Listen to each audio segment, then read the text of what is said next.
नमस्कार, मेरा नाम श्रीमती अमृता देवनाथ है। मैं श्यामाचरण देव विद्यापीठ की अध्यापिका हूँ, जो सिलचर, जिला काछाड़, राज्य असम में स्थित है। आज मैं कक्षा 9 में सम्मिलित पाठ नर हो न निराश करो मन की कविता की व्याख्या करूँगी, जिसके रचयिता मैथिली शरण गुप्त जी हैं। सर्वप्रथम मैं संक्षेप में कवि परिचय दूंगी। हिंदी के राष्ट्रीय सांस्कृतिक काव्यधारा के कवियों में मैथिली शरण गुप्त जी का स्थान सर्वोपरि है। देश और संस्कृति के प्रति प्रेम के अलावा गुप्त जी के काव्य में उपेक्षित दलितों के प्रति सहानुभूति, गांधीवाद की ओर झुकाव और मानवतावादी दृष्टि मिलती है। आपके काव्य में सरलता और सरसता का सुखद समन्वय हुआ है। इसलिए हिंदी के आधुनिक कालीन कवियों में गुप्त जी कदाचित सबसे लोकप्रिय कवि रहे हैं। राष्ट्र कवि के रूप में प्रसिद्ध गुप्त जी का जन्म 1886 ईस्वी में चिरगांव, जिला झांसी में हुआ था। आपके पिता सेठ रामचरण जी रामभक्त एवं सुकवि थे। 1964 ईस्वी में आपका स्वर्गवास हुआ। 1912 ईस्वी में प्रकाशित काव्य ग्रंथ भारत भारती को गुप्त जी को राष्ट्रकवि के रूप में स्थापित करने में स्थान दिया। कविता देखिए। नर हो न निराश करो मन को, कुछ काम करो, जग में रह के निज नाम करो। यह जन्म हुआ किस अर्थ अहो, समझो जिसमें यह व्यर्थ न हो। कुछ तो उपयुक्त करो तन को, नर हो न निराश करो मन को। यहाँ कवि मैथिली शरण गुप्त जी ने मनुष्य को कर्मठता का संदेश देते हुए कहा है कि मनुष्य आलस न करते हुए हमेशा कर्मरत रहना चाहिए, क्योंकि संसार में अपना नाम करने का यही एक उपाय है कि आप निरंतर फलप्रसू कर्म करें। मनुष्य जन्म को सर्वश्रेष्ठ योनि माना जाता है, तो इस कारण मनुष्य को अपने जीवन को ज़ाया नहीं जाने देना चाहिए। अपने इस शरीर को उपयुक्त व अच्छे कामों में लगाना चाहिए। जीवन में मनुष्य को निराश नहीं होना चाहिए, वरन अपने मन में आशा लिए हुए कर्म करते रहना चाहिए। संभलो कि सुयोग न चला जाए, कब व्यर्थ हुआ सदुपाय भला। समझो जग को न निरा सपना, पथ आपका प्रशस्त करो अपना।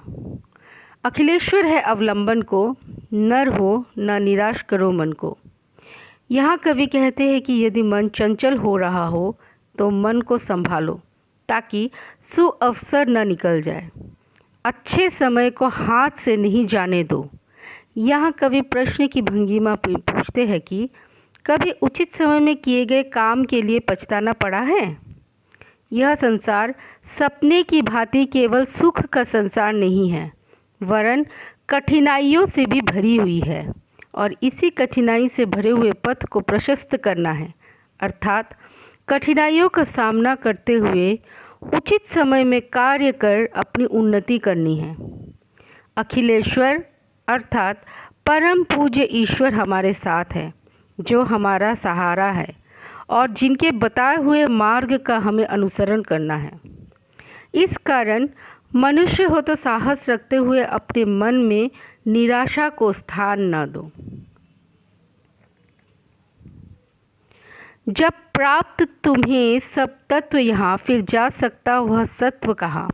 तुम स्वतः सुधा रसपान करो, उठ के अमरत्व विधान करो। दवरूप रहो भवकानन को, नर हो न निराश करो मन को। कवि आगे कहते हैं कि संसार में सभी पदार्थ उपलब्ध है। संसार का सार यानी अर्थ संसार में ही है। मनुष्य को चाहिए कि वह अपने महत्व एवं व्यक्तित्व को पहचाने, तभी उसे आत्मगौरव और अमरत्व प्राप्त हो सकता है। संसार रूपी जंगल में निराशा जंगल में स्वतः लगने वाली आग के समान है, जिसे फैलने से पहले ही बुझाने का प्रयास करना चाहिए। इस कारण यदि सही अर्थ में मनुष्य हो तो अपने मन में निराशा को फैलने से पहले ही रोकने का प्रयास करना होगा और अपनी पहचान रूपी अमृत का पान कर संसार के संसाधनों का प्रयोग कर अपनी उन्नति करनी चाहिए। निज गौरव का नित ज्ञान रहे, हम भी कुछ है यह ध्यान रहे। सब जाए अभी पर मान रहे, मरणोत्तर गुंजित गान रहे। कुछ हो न तजो निज साधन को, नर हो न निराश करो मन को। यहाँ कवि कहते हैं कि अपने आत्म गौरव को पहचानो। हम भी किसी से कम नहीं, इस बात का ध्यान रखना चाहिए। संसार में मनुष्य का सब कुछ समय के साथ नष्ट हो जाता है, यहाँ तक कि मनुष्य की काया भी, परंतु मनुष्य का मान अर्थात उसकी सुकीर्ति मृत्यु के पश्चात भी गुंजायमान रहती है। इस कारण कुछ भी हो, अपने प्रयत्न को कभी छोड़ना नहीं चाहिए। मनुष्य हो तो अपने मन में आशा को जीवित रखना चाहिए। मेरे विचार में यह कवि ने साधारण मनुष्य को उत्साहित देने के साथ साथ निराश मनुष्य को प्रोत्साहित करने की भी चेष्टा की है, जो जीवन से हार मानकर किसी भी तरह का संकटपूर्ण निर्णय लेने से नहीं हिचकिचाते। धन्यवाद।